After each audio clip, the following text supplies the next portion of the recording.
Fadli salaku pengajar pelajaran bahasa Sunda kelas 12. Namanya teh Agatha Ruyadita dan kelas 12 MIPA hiji. Di sini Abdi bade ngajelaskeun materi bahasa Sunda tentang biantara.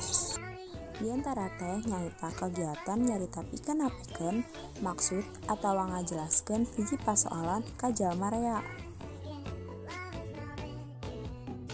Rupa-rupa biantara teh aya sabaraha nya? Nah, rupa-rupa biantara teh aya genep.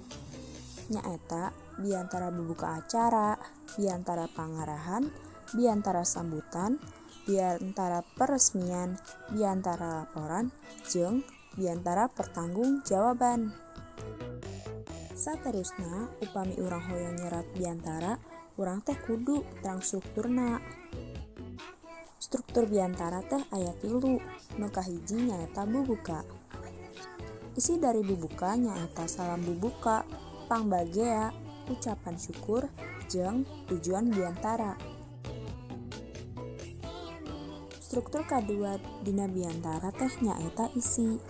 Isi biantara teh kudu luyu jeung acara nu sedang dilangsungkeun. Struktur katilu dina biantara teh nyaeta panutup biantara. Isi dari panutup biantara teh nyaeta pangharepan, panghampura, panghaturan nuhun, jeung salam penutup.